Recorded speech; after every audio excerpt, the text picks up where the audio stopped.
Ya, halo, Akang Teteh Anom Daluke kembali lagi di channel Anom Daluke, The Wonder Fun Life of Hoteliers. Ya, kali ini kita ingin bahas nih dengan Kang Cahya Dipake, ya, our trainer, coach, dan juga dosen di salah satu sekolah perhotelan di Jakarta ya. Ya, perguruan tinggi swasta di Jakarta.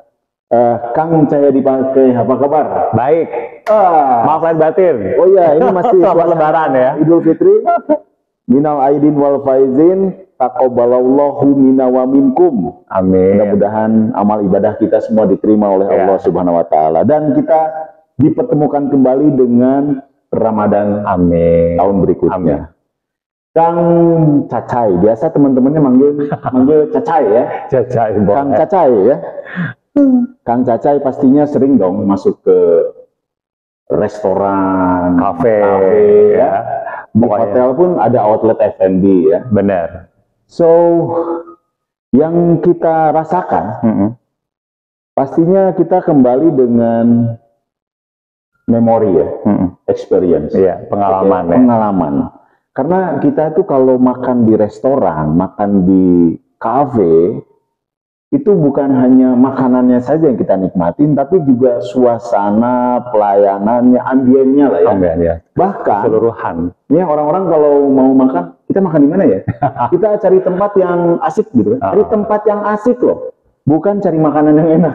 Ya, makanan enak banyak soalnya. Makanan enak banyak. Kita cerita lah ya. Kang Cacai mungkin ada pengalaman atau experience yang ingin kita share ya. Bagaimana caranya memberikan guest experience ya, yang memorable, yang positif. Ujung-ujungnya apa sih? Revenue kan? Revenue gain kan? Cuan. Oke, Kang Cacai bisa di-share dengan Akang Teteh Anom Daluke. Ya, halo semuanya. Ini Kang Andri ya, kalau kita lagi berada di salah satu restoran nih di sebuah hotel ya di Bandung.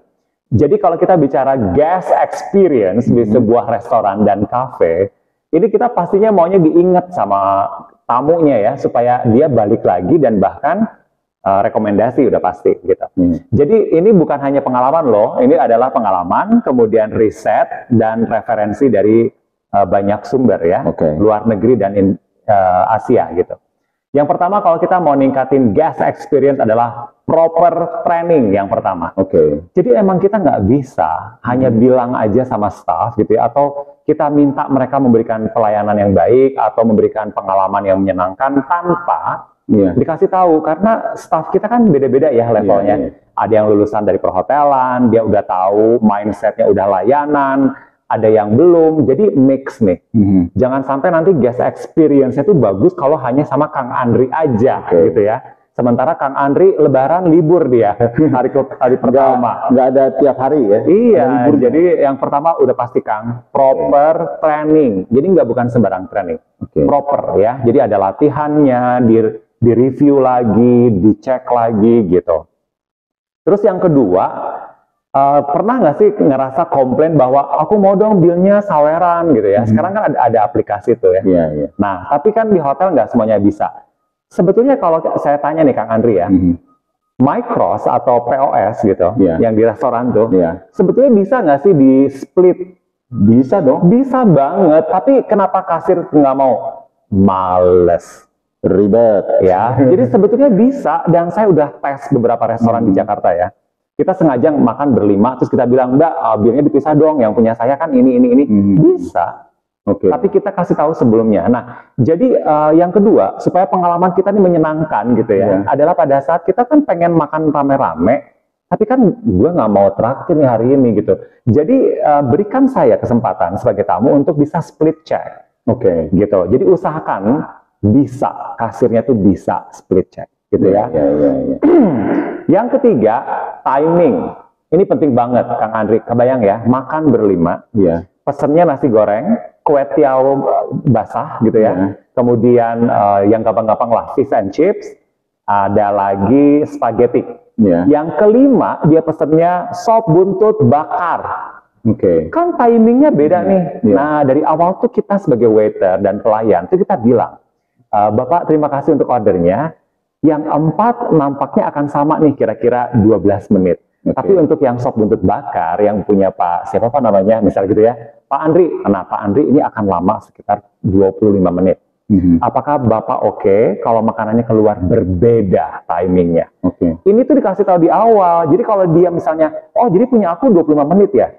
Kalau 25 menit berarti aku akan nonton teman-teman aku nih makan duluan, ya kan? Berarti aku punya kesempatan untuk mau terus dengan pesanan itu atau aku ganti. Karena gini ya Kang Cacai, di kita ini nih, kalau makan pinginnya barengan ya. Bener, tunggu-tungguan. Iya, makanan teman udah datang. Tunggu-tungguan. Makanan yang lain belum datang. Tunggu deh. Padahal nunggunya itu 1 jam. Another 12 minutes kan. Keburu makanannya nggak anget. Iya. So, itu kesempatan untuk kita memilih ya. Apakah diterusin? Iya. Atau ganti menu. Kalau dia bilang ganti, kita kasih rekomendasi yang timingnya sama gitu ya.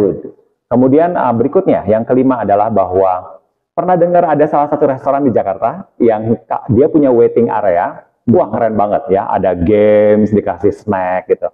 Jadi teman-teman, kita perlu menghargai ya pada saat ada tamu datang ke restoran dan dia tuh masih mau nunggu loh. Mbak, lagi rame ya? Iya Pak, Bapak mau nunggu nggak? Kalau dia bilang saya akan tunggu, saya nomor berapa?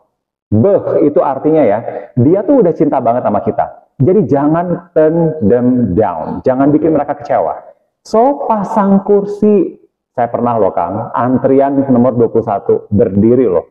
Dan itu sepanjang di mall ya, salah satu restoran beken tuh.